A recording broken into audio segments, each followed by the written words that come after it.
Okay, yes, it's in progress. Now. I'm Martin Haskell. So today, yes, we have Martin Haskell on the podcast. How are you? You all right? I'm good, thank you. You okay? Yeah, I'm wonderful. Thank you very much. Yeah, Dorset treating you well? yes, it is actually. Well, it's wet today, but I mean, I've had some really good. We've had some really good weather down here, and I've been able to walk quite a bit. So that, for me, is brilliant because I just get a chance to get out and clear my mind and then to think about other things, Yeah. So it's been great. But how about you? You're on the coast-ish, aren't you? I'm not sorry. You're down on the coast somewhere, aren't you? Yeah, we're probably. It's a job to describe it. It's halfway between Ashford and Hythe, and Right. so we could jump in the car and in maybe 15 minutes we'll be at Dymchurch.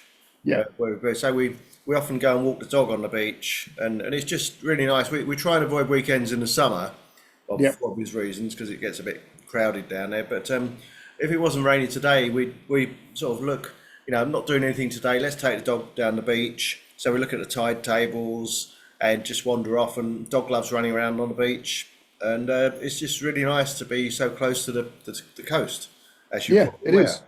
Yeah, it is. I mean, I grew up in Cornwall, and Oh, I wasn't far away from the beach, and then I moved back up when I was to Kent when I was a teenager, and I've I've always wanted to go and live near the coast again, right? And of course, down here I'm only about 2 miles away. yeah. Um, so So it's a half. we've got a history in Gravesend, I think, haven't we? We have got a history of Gravesend. We have, and we're going to be plumbing the murky depths of Yeah. Gravesend. Yeah. So what do you do, Martin? My job, I do work 3 days a week for a commercial nursery. That's not babies, that's plants. I could imagine sort of 150 beds or something like that. Where Yeah, it sounds really weird, doesn't it? Yeah. But we do have beds, but they're full of plants. So I've worked in the landscaping sector most of my life. When I was between interesting jobs, I go off and drive an Arctic for a while just to pay the bills and everything. But I started at Blue Circle's sports ground in Northfleet, which is where Ebbsfleet International Station is now. Yeah. And I wasn't actually working, in that interest in I wasn't really interested in horticulture. I was working in a car parts place, and then someone from school, he sort of bumped into me in the pub in Gravesend, and so my wife's just going out into the rain, and he had this disgustingly healthy look about him and a fantastic tan. I said, "Have you been on your holidays?" And he says, "No, I work at this place," and basically it's isolated from anywhere. You just walk around in your shorts all day when the weather's nice. You mow bowling greens, you drive tractors and all that sort of stuff. And I thought that sounds great. And because my dad worked for the same company, so we kind of got sort of connected. And he said, "Someone's leaving, so why don't you apply for the job?" So I started off learning how to look after bowling greens and cricket pitches and everything like that. And I kind of stayed with that as a sort of unqualified career most of my life. So I ended up I worked for one of the London boroughs, running a team of over 100, looking after 100 odd parks, open spaces, libraries, schools, and all that sort of thing, and just generally running the operations and dealing with the lovely football teams and Yeah. cricket and all that sort of stuff. Where they all want Wembley, Yeah. but they want to pay you for a park. so, Yeah. No. so yeah, so I knew this nursery because I also looked after Eurotunnel for a while and Folkestone Barracks and various places around Kent. And I used to go to this nursery, so I knew them. And when I took the money and run from a council restructure, and at the same time, by pure coincidence, we were moving down here, which is near to where the nursery is. And my wife actually said, "Why don't you go and work for Palmstead?" And I said, oh, yeah, I know them, but they wouldn't want me. You know, I'm not a nurseryman. I'm not a plants person. And she said, well, it's just a suggestion. And I put a CV onto LinkedIn or something, and they contacted me and said, why don't you come and talk to us? So that is basically the rest is history. So I started off in a sales team, and I used to go out in a little van and see customers, things like that. And then I with COVID, they had a sort of reshaping of things, and they asked if there was anything else I could do because sales were pretty well dead in the water at that time. And I said, well, I can write stuff and take photographs. And so initially they said, well, that's not really a job. But then they said, would you want to do it sort of self-employed? You know, and I said, yeah, okay. So I went off and did a bit of tractor driving, a bit of grass cutting for another guy. And then I ended up taking, well, I've got sort of a portfolio now of tens of thousands of pictures of plants and things. So I've been working for the past year and a half on launching a new website, which has gone public now. And I would say most of the pictures on there are mine, and most of the written content is connected with me as well. So it's been really rewarding. So that's kind of what I do, and it's just basically, I suppose technically I'm an official professional photographer, but I'd never consider myself one. So, Now, I'm fascinated by these things where, you know, because there are going to be a couple of other things that will come up in conversation, obviously, yeah, where you sort of you find yourself doing something, yeah, not yeah, because you've planned to do no, it or you've gone to no, college to do it. You just find yourself doing something, um, and you know, okay. Obviously, this is always a problem. Like when kids are at school, you know, you can't have a careers teacher say to them, "Well, you know, just sort of mess around for a while, and something will come up." But yeah, sometimes yeah, that's right. they Yeah, are the best things, aren't they? yeah, yeah, absolutely. Yeah, I mean, I when I the careers teacher, did you go to Collier Road School? No, I didn't. I Oh, went. right. I was in Dartford when I moved up to Kent. Yeah. Um, The guy, you know, the careers talk they give you at the end, you know, so yeah, what do you think you want to do? And at the time, yeah. we had a family friend who was like a television engineer, and he said, "Oh, it's a really nice job. You get a company car and everything like that." So I sort of thought about doing electronics, but I thought, well, I don't really know anything about that. So I did the day release in Gravesend at the college, which again really bored me. And then I thought motor mechanic, as everyone would, you know, motor spares and all that sort of stuff. So I ended up working at a Ford garage at Dartford on the Brent Yeah, for I a know it. while. Yeah, yeah, KTs, Yeah. and then I did a job where I was paint spraying trucks, and but the initial thing when I left school, I was due to go and work for a neighbour who had a transport company, and he was supposedly getting a yard up Greenhithe Way, and I was going to go and work there, sort of maybe a bit of truck driving, a bit of work in the workshops and things like that. And so when I left school, I said, "Yeah, well, I've got a job to go to. It's fine, you know." And they didn't get planning permission. You know, these people didn't want sort of 32-ton trucks trundling down the alleyways around the back of the houses for some reason. I can't work out why. So Yeah, that yeah, yeah. didn't happen.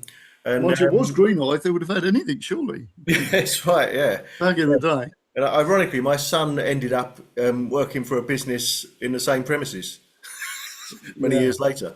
But yeah, so I my plan for a job, and then I sort of was doing car parts, a bit boring really. And then this job came up on the sports ground, and I don't know if it's maybe my one of my traits or something is I can't bear to see people wasting time and doing things. You know, you see these pictures of people putting stuff in a wheelbarrow and then tipping it out right next to where the wheelbarrow is, and I can't bear to see that sort of stuff going on. So I stuck my neck out at the sports ground and I said, why don't we do it this way? Because it will save a lot of time. And they said, well, we've been doing it for 30 years, you know, what do you know? And so eventually they sort of said, well, we'll try it your way, you know, very cynically, we'll try it your way, see if it works. And it worked. And so they'd say things like, any more bright ideas? You know, and so I'd say, well, yeah, okay, you know, why don't we try it? And it actually worked. So eventually, after the history of this place was that, excuse me, I've got to let the dog in. Just one Right. minute. Okay. Come on, you. Go in bed. Yeah, so Sorry about that. Go sit down. Yeah, there's a nice comfy bed behind me here. So lie down. Yeah. Yeah, I basically you had to be there like 30 odd years to get any kind of Yeah. position of responsibility, and I ended up as sort of running the head as head groundsman there after 7 years, and so with that sort of perhaps ability to organise things and get things done and incentivise people to actually finish things, and then you can go home. Let's get all this done and we go home. Yeah, no, So yeah, so that's all. that is an amazing point. Yeah, I've got to just jump in there yeah, because I had a similar situation when I worked in a bank for a while before I, sort of started doing music full time. And in those days, so we're talking the 1970s, right? So there was something desperately wrong with the managerial system, British, whatever, whether it was British industry or anything. It was yeah, chronic, wasn't it? There was just something not right about it. And I can remember going into this bank, and it was just like one of these. It was the Trustee Savings Bank, as well, TSB, yeah, but it's before it started to become a a sorting bank. So they had to work with NatWest to clear their yeah, checks and all the rest of it. But it meant I ended up doing lots and lots of different jobs. So instead of just being stuck on one thing for about 6 months or a year, I was, doing a bit of foreign exchange and a bit of this and sitting down and going through deceased cases and all sorts of stuff, right? And I had a similar situation with foreign exchange where people came in and they wanted some lira or something, or francs, or this is obviously back before, well before the euro. And they had this system which was so bonkers. And I said, well, why are you doing this? It's just sort of, why don't you just take this piece of paper, put a piece of carbon paper. This is back, yeah, we're using it. Write the thing down, write what it is that people want, and then you've got a copy. Otherwise, if you're going to write it out again on another piece of paper, which is what they were doing, you can make a mistake, couldn't you? yeah. Because every Absolutely. time you write those figures down, they could be wrong. But if you take well, it wasn't a photocopy, if you take a carbon copy, then that becomes the document. And it was like you said, oh, well, we've always done it this way. Yeah. Oh, yeah. And I had a very similar thing when I went from there to another thing in shipping. Exactly the same thing. We've always done it that way. Yeah, yeah. But And I just think that it's an interesting thing because to me, that's the very thing that when we do like all the creative processes, and I know that you've done that when you came to Blues Camp, didn't you? And it's that sort of thing of learning how to sort of break patterns of behaviour. Just yeah. because somebody's done something in a particular way doesn't mean to say it's actually the best way of doing it. Well, that's right, and that was very, very much the case with the council, where the people had to unlearn sort of 25 years of doing as little as possible, Exactly. because we were in danger. We were one of the few councils in London where we actually still worked for the council and we weren't contractors. And I used to say to the guys, you can carry on doing that, but you're going to end up working for a contractor because it will go out to tender because they're not getting value for money. And we started getting round to the right decision, and we never went overspent. And we were getting green flags for the parks and everything like that. But they, even though we didn't go overspent and we got everything done within the budget we had, they actually brought in a computerized system to try and work out everything that we needed to do and put a price on it so they could knock us down a bit. And Yeah. they actually put all the assets in the park, so all the bowling greens, all the benches, you had to go around with a strimmer and everything like that. And they sort of pressed the button. They said, right, now let's see who's overpriced. And it came, bearing in mind we had a budget of, I don't know, 1.2 million or something. And it came out about 10 times the price it should have been. And they said, oh, there's something wrong with it. So they're sort of furiously clicking on, Yeah. there's something wrong with it. I said, no, I said, you've put everything we do in, and it's priced it fairly. And I said we should be getting £10 million or something. So they scrapped that system that they'd spent thousands of pounds on, and just went back to the old way. And Yeah. but eventually, even though we were doing okay, I thought we were doing okay. Maybe everyone else thinks we weren't. But they sort of came to us and said, we're going to have to restructure. We've got to save £250,000 off your budget. And I'd say, well, it's very tight. We can't do it. And they said, well, of course it. But so I had to reapply for my own job. And I said, what happens Yeah. if I don't reapply for it? And they had three managers. They had one doing street care, one doing sort of refuse cleansing and all that sort of stuff, and then one doing parks and things. And the guys in street care had done parks before, and they've been there about 40 years. So we all had to reapply for our jobs, and it looked as though if I had got the job, I would have ended up being a housing manager, and this was just after Grenfell. And I thought, no, I really don't want that. So I said, Right. what happens if I don't apply? And they said, well, you'll be made redundant. And one of my friends in HR phoned up and said, did I hear someone mention redundancy to you? And I said, yeah. And they said, do you mind if if I ask you, are you over 65, over 55? I said, no. I said, yeah, I am. And they said, well, you get retirement redundancy, so you get a much bigger lump sum. And so I took the money and run. Yeah. So, Yeah. Exactly. yeah, yeah. So Exactly. I haven't been back to see what they're up to. We introduced all sorts of wonderful things like a composting system instead of taking all the stuff down the tip. But yeah. So I'm so glad I'm not in management anymore. No, no. Oh no, this is interesting. Yeah, It's really interesting.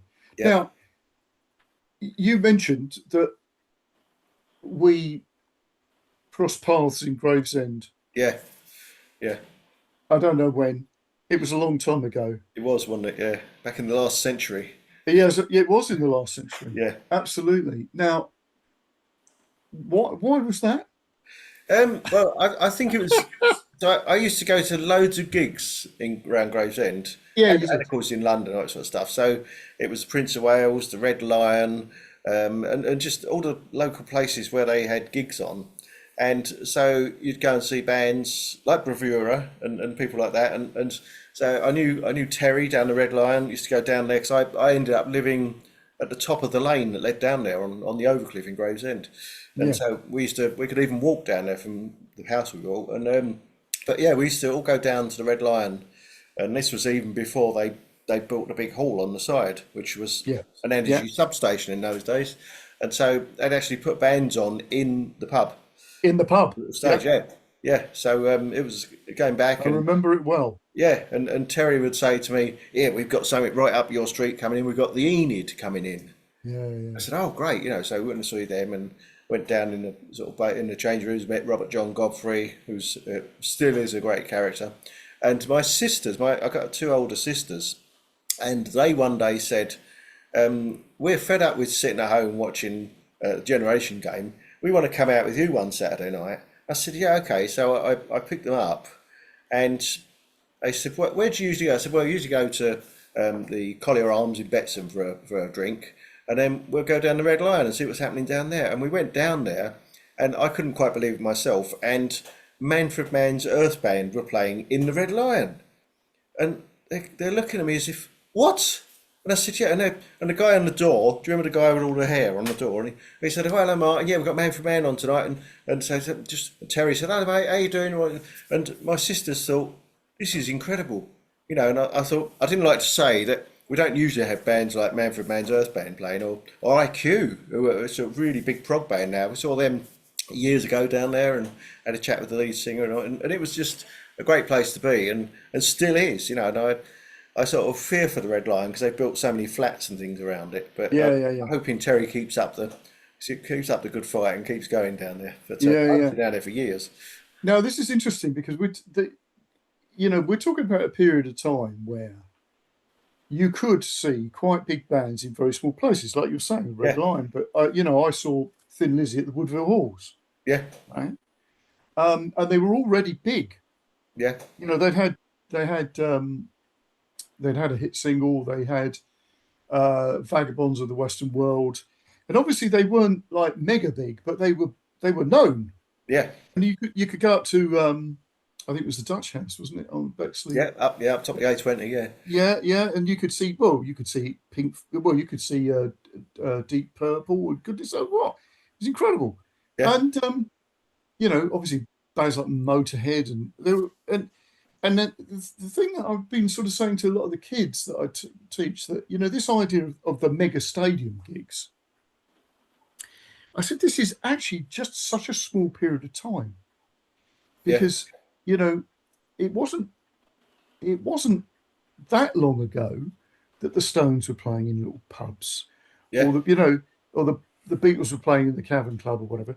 In the history of music, it's a little blip of time. yeah, And yeah, of course, absolutely. the actual mega stadium things, where it became sort of like the thing that any band that had done it was doing, is not that long ago, really, No, that that started no, off. And now I'm just beginning to, because obviously I know we're going to talk about your involvement with music, obviously, but it seems to me that this, like, it's potentially going to shift again, because obviously the way that there's the cash flow to yeah, do with music has dried up for musicians, and it's going to be a case of getting out there and playing, mm, but not playing mega places. Places that you could put a show on, and it's not just a band in a pub playing covers by other people, but that type of thing where you're creating an atmosphere back as it was back in the yeah, sort of 60s and 70s, where you'd find interesting venues to play. yeah. And strange enough, I was at the Camden Club last night.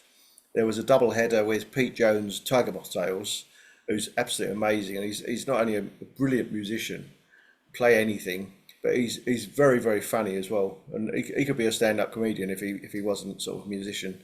And then a Norwegian band called Dim Grey, who we found through them supporting Big Big Train, Hmm. being taken on by their management, and they were saying that the lead singer Oscar in Dim Grey was saying, he said this music business is crazy because we've been on this sort of mini tour, and we had to cancel a gig in Birmingham last night because of poor ticket sales. And here we are in London playing to a sold out venue, and it's quite small. It's really it's probably like the Marquee was, with sort of sweat running down the walls and things like that. But it was a great gig, and Yeah, everyone was packed in really tight. There was no spare space at all, and it was just sad really that these guys are trying to make headway and travelling over from Norway and travelling around in a minibus, I presume, and just trying to get somewhere. And Birmingham, which is you'd think would be a sort of magnet for great bands and people wanting to see great bands, cancelled the venue due to cancelled the gig because of poor ticket sales, which is a tragedy, really. mm. Especially as they've already paid for their flights and they've paid for their van hire and everything like that, and it all makes a dent in it. Yeah, So it does. yeah, But mind you, it's always been a risk, though, touring, yeah, of hasn't course, it? yeah, Even if you're just in the van, yeah, traveling around, But I do think it's that sort of thing of, because obviously we've seen that history of music in our little yeah, chunk of time, and we've got to a point now. It's like, well, because of the technology, you could do all sorts of things yeah, that you know people were could only sort of dream of or sort of hint at. Like Pink Floyd doing their light shows, yeah. with just an oil projector type That's it. Yeah, yeah, thing. But a lot of it is about what could you do? What could you make happen in on a small scale that you're not going to break the bank? You mm, can take a risk, um, and also you can people can find out about you and all the rest of it. It's challenging for kids, but I do actually think a lot of those young musicians are really thinking outside the box.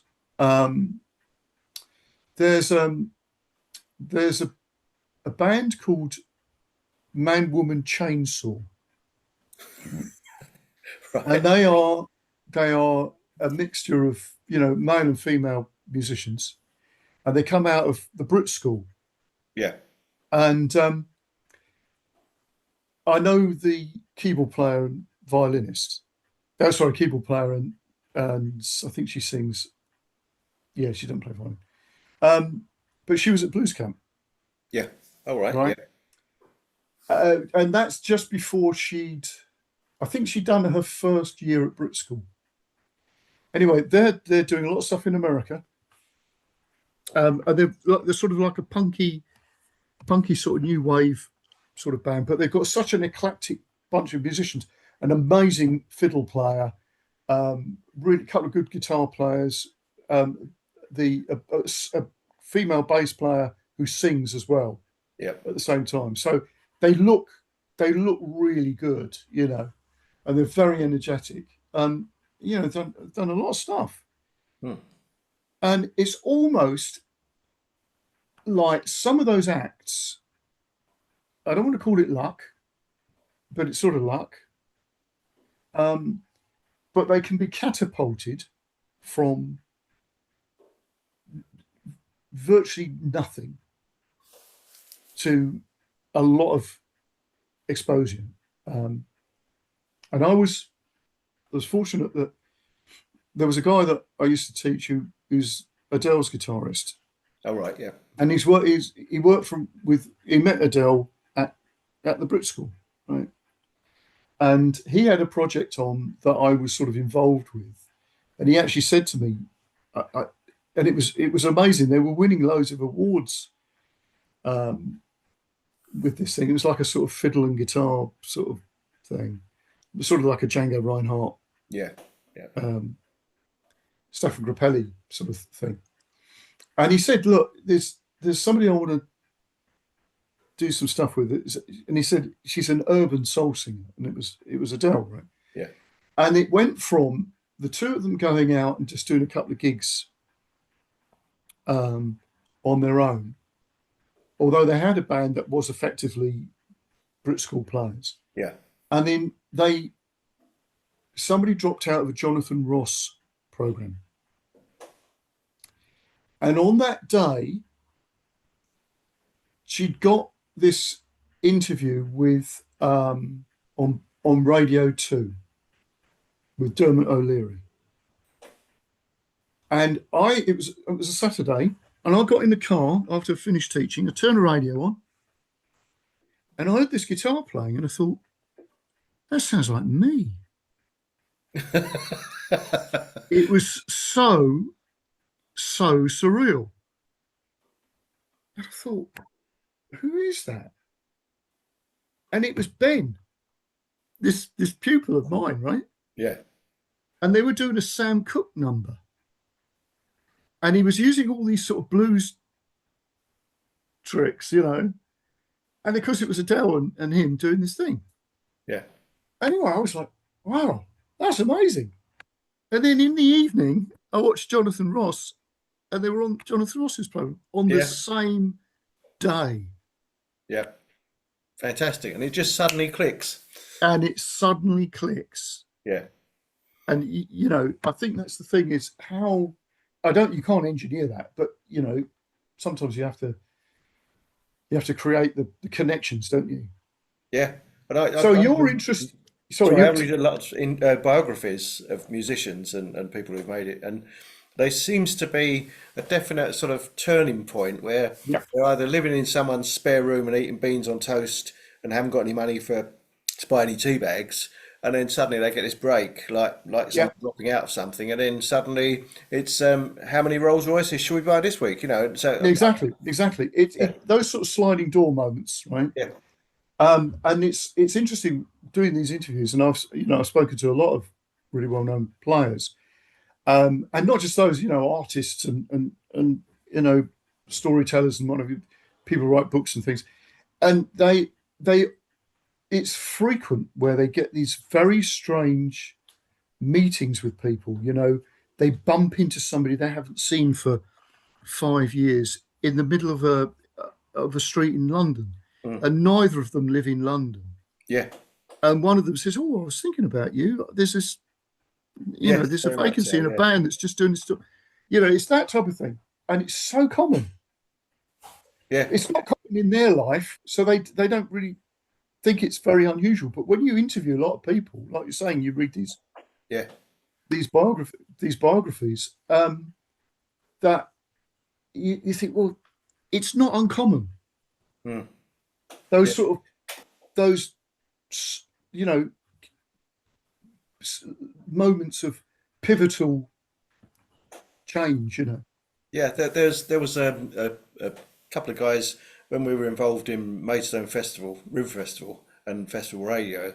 There was a couple of guys who came in, Tom Palmer and Vince Martin. Tom's sadly Yes, no longer with us.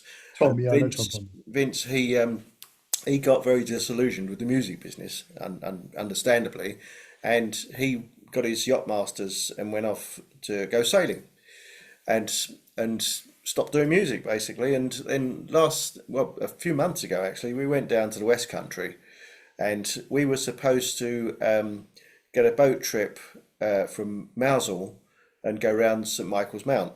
And unfortunately, got a message from the skipper saying the sea's going to be too rough, so you can't do it. Sorry.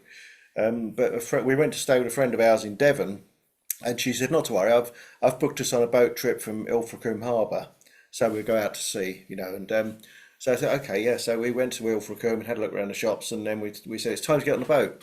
And so we're standing up on the dock, looking down at this bright yellow boat, and I saw the guy sort of going around, sort of making sure the ropes were good and everything. And then the skipper came out, and I said to my wife, I said, "That's Vince Martin, I'm sure." And it was. It's just that pure chance that we happened to be on this boat trip, and I walked down the steps onto the boat, and we said hello, and he said there was a sort of hint of recognition. He said hello, and when we'd been round, and he was doing all his commentary and everything. But when it all finished, I said, "Hello, Vince," and he said, "I know you." He said, "I know it's Martin, but I can't remember where from." And I said, "Well, from radio, Maidstone, all that sort of stuff." And it was just weird that, and I'd when I was truck driving, sometimes I'd go down to a cafe in Deal or something. You go in a cafe, they'd be sitting there. And Tom Palmer, a couple of times that we sort of bumped into in strange places, miles and miles away. And it was a place we stayed in a place in Cornwall, and he was there. You know, so it was Yeah, just I know it's weird. some of those people that you just sort of bump into now and then. Yeah, It's very it's strange. absolutely weird. Yeah. Now you mentioned radio, so Oh let's yes. go Yeah. down the radio rabbit hole now, because this is Yeah. obviously something that Yeah. um, Well, I can trace my interest in radio and stuff right back to probably when I was 4 or 5 years old. My sisters were big Beatles fans, and we had Shadows and everything else, and Manfred Mann, and so. But I would be the one in charge of the dance set and putting the records on. So they'd say, "Can you put that one on next?" So I'd sort of lift up the lid very carefully so it didn't jump and all that sort of thing. And I'd be changing the records over, and then I remember watching Blue Peter, and Radio One had just started, and probably maybe a year in, and John Noakes was in the Radio One studio with Tony Blackburn, and they had two record players, and uh, and so they're trying to. Tony Blackburn's trying to show him how to do the thing where he said, "Well, you put that record on and get it ready, and you play that, and while that one's playing, you put another one on, and then when that record finishes, you say a few things, and then you put the next one on." He was making a real mess of it, and I thought that's so easy. I could do that. And so I did a few years when I got a bit older. I did a bit of mobile disco stuff, so I'd hire the gear and all that sort of thing. But I wasn't really interested in playing sort of disco-y stuff. I wanted people to listen to the music I liked, which didn't go down too well. no, So, and then when we were living at West Malling, and there was a thing in the paper. They said that they want presenters at Maidstone Hospital radio station, and right, they got proper studios and everything. So I went yeah, along, and I probably spent, I don't know, maybe 25 years there, and I didn't like going down the wards and asking people what they wanted to hear. I didn't enjoy that side of it, but I did enjoy doing the programs and a lot of the outside broadcast stuff. Again, it was the old thing where you'd go and there'd be one bloke struggling to do it all. A lovely guy called Vin, who's sadly recently left us. But it would be quite disorganised, and people wouldn't turn up to help to set it all up. So I sort of as the kids got older and I got a bit more, they got a bit more independent. I was able to spare some more time doing that. So I ended up doing that, and we were doing Maidstone River Festival. So we had this 1 month FM license, Maidstone Festival Radio, Yeah. and I just basically used hospital radio as I'd help out as much as I could with running the place, but I also it was a great training ground for becoming Yeah. a radio presenter. And Yeah. I had some good Yeah. advice from a guy called Ian John very early on. And he said, fade down the records while you're talking so you're not competing with the music, but talk to one person. Don't Yeah. just talk to, hello, all you out there.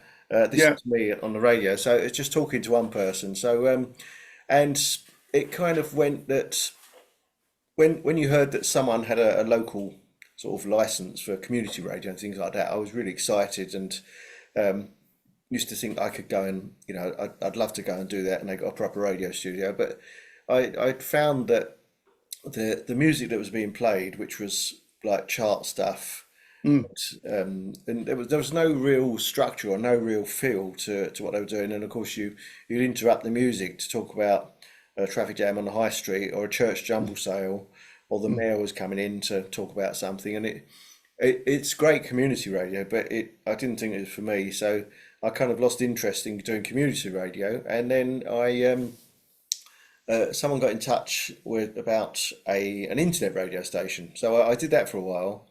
But and the guy who was running it was full of enthusiasm, but he was pouring money into it like nobody's business. Mm. And I don't think they were getting the listeners. I was telling my friends that it was on and they could listen, but they were all over the country and sometimes all over the world.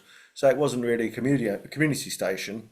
And so that finished, and I'd sort of said on Facebook, well, I think that's my radio career over now because I don't think anyone else would want me. And by pure coincidence, I also do a bit of motorcycle journalism because I've been a motorcyclist all my life, and I was writing for an online magazine called The Rider's Digest, where I'd sort of go and test out bikes and go to bike shows and all that sort of stuff. And so I'd write that up and do photography and all that sort of thing. And the editor, Dave Gurman, he contacted me and he said, "Yeah, you do a bit of radio, don't you?" And I said, "Yeah, well, I did, not at the moment." And he said, "We're starting a new station." They'd been on a station called Biker FM, and him Oh and a yeah, I've couple of heard of it. friends, Yeah. they'd had a bit of a disagreement with the owner, and so they left. And so him and Ming Nagel and John Reed, who were in a band called Project Blackbird, they said, "Well, why don't we start our own station?" And so they decided to call it Exile FM, and they sort of started sort of hand picking presenters and things from around the place. And Dave phoned me up and he said, "If you've done a bit of radio," he said, "Do you fancy doing a show on this new station called Exile FM?" I said, "Yeah." I said, "What sort of stuff?" He said, "You can play whatever you like." He said, "No adverts." He said, John Reed and Ming are funding the licensing and everything because they're musicians and they're just keen for an outlet for people to get the music out there." And he said, "So you can play whatever you like." And so that started, and I thought Sunday mornings is quite nice. I'm a morning person, so Sunday mornings from it started up at 10 till 12, and I kept getting people. So a lot of my friends are into prog rock, and people would be contacting me saying, "Go on, play Supper's Ready." And I said, "Well, yeah, Yeah. it's Yeah. about 24 minutes long. It'll take up a quarter of the show." And so I spoke to John about this, and he laughed and he said, "Well, why don't you play Supper's Ready before the show starts at like 25 to 10, and then start the show at 10 o'clock as usual, and they can hear Supper's Ready and everyone will be happy." So I called it the prog preview, and Mm. so we'd start the show sort of bizarrely about 24 minutes to 10, and then I said, "Yeah, I'm finding other long pieces of music to play to start the show." I said, "Which suits me because I can just put the record on and go and Yeah. make a bacon sandwich and a cup of tea, and then sort of get settled in." And then he said, "Why don't you start the show at 9?" so the show starts, and it's like no radio show should ever start. It starts off with something that's anything between 15 and 30 minutes long. So again, it gets me a chance to introduce it and say this is so and so and so and so, and then you'd have a chance to have a cup of tea and have a bacon sandwich and that sort of stuff, or in some cases go and mow the lawn, wash the car, paint the house, and it just kind of, that was 2017 that it started, and it's kind of Yeah. grown since then. And the I've never been interested in the number of listeners, because you get in touch with various record companies, say, could you possibly send me a download of this? And they might say, who's your audience and what are your listening figures? And I contacted John once and said, I don't like doing this, but have you got any listening figures for the show? And he said, yeah. He said, don't you want to know every week? I said, no, I don't. And he said, that's very strange. He said, because normally everyone in radio is dead keen to know how many listeners they got. I said, well, I don't want to have to analyse everything I've played every week and see that this week it's up there and that week it's down there. Yeah. So I just didn't want to be thinking, can't play that. And because I thought I'll end up playing, dance tracks and things, because, people who like prog rock will be turning off because I played something else, or, and so I've deliberately kept it eclectic. So there might be a bit of folk or a bit of jazz or something thrown in as well. And it used to be a classical feature as well, but it's just basically playing a good selection of music, and it seems to have built up a bit of a following. And John, when I asked him about the figures, and he said, well, it's thousands rather than hundreds. And I said, oh, you could have knocked me down with a feather, like, I Yeah. was absolutely shocked. And So the, it seems to have grown quite a following. And so some bands send me their stuff. Other times you have to beg for it a bit, but I do buy an awful lot of music to go onto the show, and it's just something I love to do every Sunday morning. If I'm not around, I'll pre-record it, and I just love doing the show. And we have a Hmm. Facebook page open at the same time. There's people commenting and making jokes and all that sort of stuff, and it's just a great atmosphere. And loads of people contact me after the show and say, "What another brilliant show! Well done!" All that sort of thing. And people say it just keeps getting better and better. I don't know how you do it, and to be honest, neither do I. And it's just mixing in a selection of stuff, and whereas the other presenters will have a planned out playlist and they timed everything and they know what they're going to play. Well, I use this. Have you heard of a format clock? We no, but You'd have okay. a clock, and it would be for the duration of the show. Yeah. And some of them would say, right, on the hour, you've done the news, something from the charts, something from the Oh, 60s, I see what you mean, something right? Yeah. from the 70s, and all that sort of thing. So I have these corner posts on the show and like markers along the way. So there's features that have to be on time as far as I'm concerned. Yeah. It doesn't make Yeah. any Yeah. difference except for me. So you have this prog prologue, then 25 past nine, you have the first track from the featured album, Yeah. and then quarter to 10 is something else, and then there's Yeah. a solo. But someone might suggest a sitar solo or something like that, or a harpsichord solo, or a great guitar solo or something like that at 10 o'clock.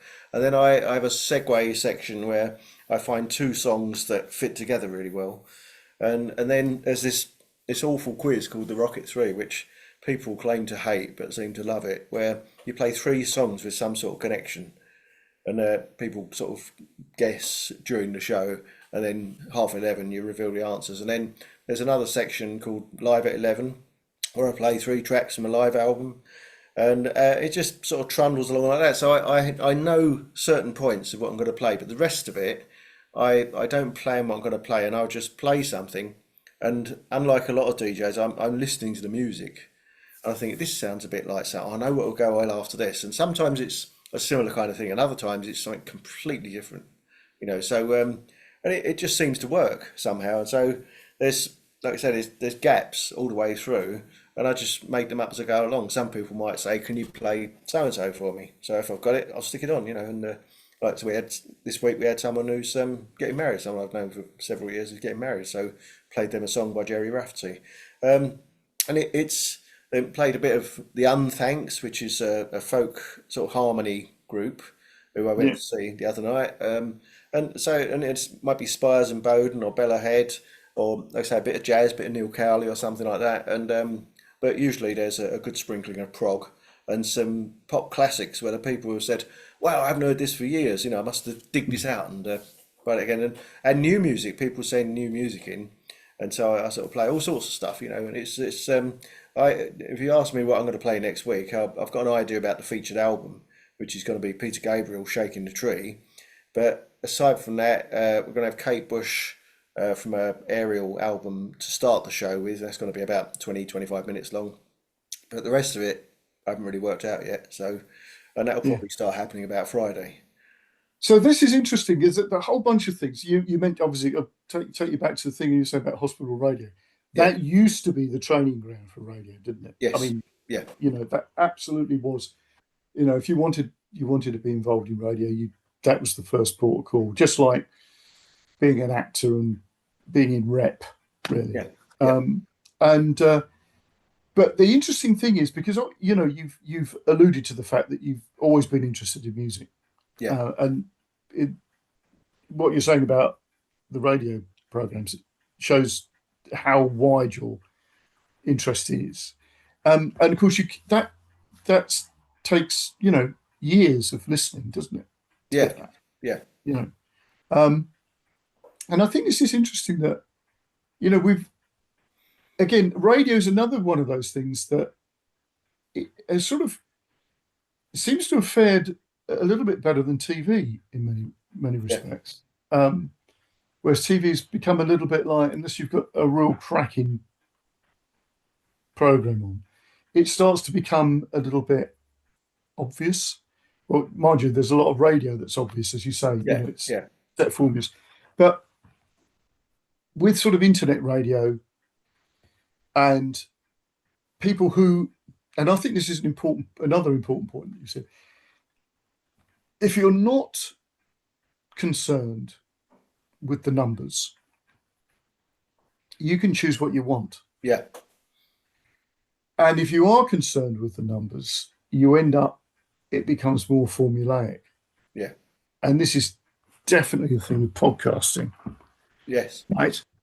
Um, I do this because I enjoy doing it, which is exactly what you're doing, Yeah. radio. Um, I just better get a little plug in there. It's yeah, you must. Yes. What you're going to do is I'm going to put at this point, I will say that all the details will be on the show notes. Yeah. So people can get to listen to you and listen to the radio program. But the point is that I do podcasting because I enjoy talking to people. And because it's about people doing creative things and things that are a little bit unexpected, right? For me, if I've got somebody who's, because I'm still doing a lot of creative work with people, if they listen to a program, you discover more about somebody's story just by their life Mm. than them sitting down and telling you should do this and you should do that. Yeah. And that sort of thing of finding a space for your interests, even though you were working long hours and doing all the sorts of things that you did bring up a family. And some of those things came and went and then came back again. Mm. And I think all these things are really important for people. And that wouldn't happen if I'm looking at oh God, how many people listen to my program? Yeah. Because I find that the best episodes that I do, not necessarily people that are well known in some area of whatever it is that I'm interviewing, it tends to be the people that they're unexpected. So I completely get what you're saying about your program, and you obviously enjoy it so much that it's obvious to people who are listening, isn't it? I think so. Yeah. Yeah. Yeah. Whereas Um, it's the structure because I was involved in a station in Sittingbourne. I'm not going to say which one, but that was so formulaic, and the program controller would, if you said the station name and then the frequency the wrong way round, and you said the frequency first and then the station name, he'd phone you up. I said, "What's going on?" I said, "What?" He says, "Oh, you missed out an advert, and you said the station ident wrong." I said, "Oh, okay, sorry," and I thought I don't want to be micromanaged like this, Mm. and I just didn't couldn't be doing with it really, and also they said, "Oh, stop playing all that sort of rock stuff, you want stuff that's from the charts," and I just don't know what's in the charts. I have no idea, and it's I was pronouncing people's names wrong, and he'd be phoning out and saying, "No, it's not that. It's this," and say, "Oh, okay, sorry, I don't know the chart stuff," and it's. And now we got the weather update sponsored by Billy's Window Company, and it is It's more basically, American now, isn't it, than it was? Yeah. yeah, and it's. I think radio is dying because so many people are listening to streaming services and podcasts Yes. and things, Yes. and it's just the formula. I mean, people have run away from radio till they got rid of. Well, Ken Bruce went to Yeah. commercial radio, But and interestingly, he's on I what's don't it know what it's called? on. What station he's on? Golden Greatest Hits Radio. Yeah, great But hits. that's actually really good because all the people that have left the BBC are actually Yeah, yeah, yeah. Simon Mayo's on there. Simon May had a brilliant show on Radio 2 at drive time, and they messed him about by insisting that he had to have a female co-presenter, and they were friends, and it sort of put a lot of strain on their relationship, their friendship, and he just ended up because they just basically blew this brilliant show that he had, just ripped it apart to comply with various things, and so he left, unsurprisingly. But it's just, I think they are the whole idea of commercial radio is that you have this. Well, my take on it, anyway, I could be wrong, but my take on it is that you play this musical wallpaper, which people they say, oh, they'll sing along and they dance along to it a bit, and it's all chart stuff. And then the adverts come in; they're sort of fed into you by osmosis. So you think, I need a new door handle on my double glazing. Oh, I can go to Billy's Windows of Sittingbourne, and it's just in your head. And so they don't want people to. I was always told, don't play anything that's going to make people turn off or listen to something else. And so it's just this musical wallpaper, which you kind of not. It's on in the background. You're not really listening to it, and Mm. there's the adverts, boom, boom, boom, boom, boom, and so those adverts are in your head, and people don't turn off because you haven't played anything offensive. You carried on playing the chart stuff they want to hear, or like Heart or whatever, and and so people listen, and they get their figures in, and they sell adverts, and so it works for the advertisers. They pay for the station. My wife's always complaining about adverts on Channel 4. And I said, well, it pays for it.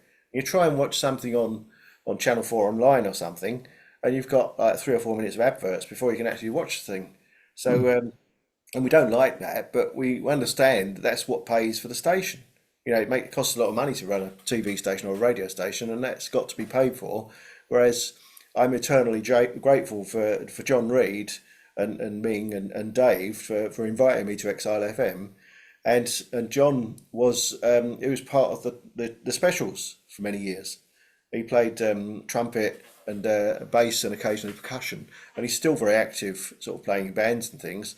And they are sort of out of the goodness of their hearts, they are funding this station, so we don't have adverts and we don't have sponsorship and all that sort of thing. And there's shows that champion new music. We got some specialist shows as well. There's a sort of soul show.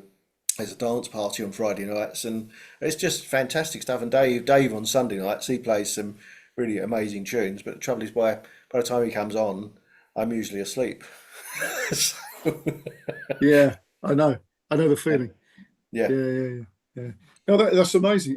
That's a really interesting view of radio, because normally when we think about radio, you go to the big the big names and all the rest of it. But like I don't know how many radio stations there are in the UK. There must be thousands now. Well, there unfortunately, and I use the term advisedly, all the little commercial stations are all being because of operating costs. I mean, in Kent, you used to have all these different towns with TLR in Thanet and Yeah, CTR in Maidstone, where I used to do a gig guide, um, and there'd be Tunbridge, and then KMFM or KFM was yeah, sort of a group, and then they were bought out by KMFM, and they still exist. But instead of being all in regional stations playing maybe 7 or 8 teams of presenters and producers and things, they all unsurprisingly got sort of consolidated into one studio, which broadcast, and cost wise, it has to happen, you know. But you know, it was nice when it was all in the local towns, but these places cost a lot of money to for rent and electricity and salaries and things like that. And so most community stations, which you do still get in the local towns, Yeah. they don't seem to have a music structure policy apart from in the evenings. So they'll say, oh, so and so's phoned up from sort of Main Road or London Road, and they said, "Can we have some Harry Seacombe?" So yeah, they play Harry Seacombe. Then it's a bit of Madonna, Girls Aloud, and it's just no musical direction or structure. Someone said, "Can we have Smoke on the Water?" Yeah, let's have Smoke on the Water. So and it's just and there's local pie shops advertising and things like that, but Yeah.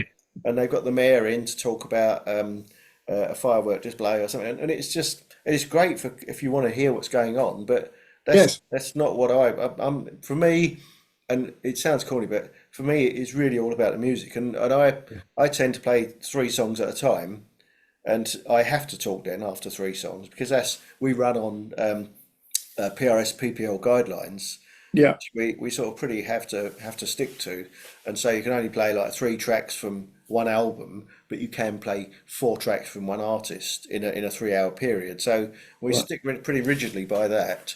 So it's just basically. You know, you've got to abide by the rules, otherwise, because I appreciate the fact that I've been given this opportunity Yeah. to be on this fantastic radio station with all these wonderful women. And the thing about Exile FM that's so amazing is so many of the other stations I've been involved with are all about egos and Yeah. you know competition Yeah. and pushing other people's heads down, saying me. Yeah, it's all about Yeah. me. Yeah. Yeah. Yeah. And Yeah. Yeah. but Exile FM is exactly the opposite. And if there's a Right. problem, if we've got a problem, we've got our own sort of Facebook, a private Facebook page where we say we've got a problem with getting online. And suddenly there's all these messages coming. Try this, you know, try that, you know. I'll give you a screen grab of my screen, and they're all really helpful. And there's no Yeah. egos, and No. they're just all really supportive. It's fantastic. Yeah. Yeah. And Yeah. long No, may I it know what you've continue. been about. I know what you've been about egos and whatever. I had a little bit of dealings with Invicta FM Oh back in the yeah, day, but that was interesting because you have some characters on there too. yeah, old Anyway, Caesar and all that. Yeah, yes, I didn't say that. You said that, but yeah, yeah, yeah, yeah, yeah. He was a brilliant stuff. character. So, Martin, that was wonderful. We've been talking for about an hour, I think. Yeah, I know. Yeah, I that could was carry on excellent. all night. Yeah, it was really good. It's really good. Nice to talk about the radio as well and all the stuff that you were doing. So brilliant. And best of luck with your guitar playing, mate. Well, thank you. Yeah, it's getting there. I've got my calluses on my fingers. And all that. Yeah, that's good. Oh, and you mentioned to me, and I thought I'd just say this about back in the day, you know, you wish you'd started earlier. Yeah, Um, and you'd had a period of time where you you had some lessons, but you couldn't practice because you were doing a lot of long distance lorry driving or something. yeah, And the only time you could practice was late at night. yeah. There's a very famous guitar player who's in a very similar situation because he had a large family, lots of young kids, and the only time he could practice the guitar was at night, and that was Wes Montgomery. All right. Yeah, And Wes plays with his thumb, right, or did, obviously, when yeah, he was alive. yeah. And it obviously became really famous for having this amazing sound, which is to do with the fact he was playing with his thumb. And the reason he played with his thumb, because he could play really quietly and he wouldn't wake anyone up. Yeah, So there is, it's true. That's yeah. bizarre, isn't it? Anyway, so on that note, we'll call it a day, but that was brilliant. Don't Right. disappear when we say goodbye, because we Okay. say Right. Thanks, Vic. Thanks for inviting me. Excellent. When you first said you should do one of these podcasts, I thought, me? What what am I going to talk about? You know, Lots of things, mate. it's been Lots of fun. things. Yeah. All right. Speak soon. Cheers, Vic. Thanks.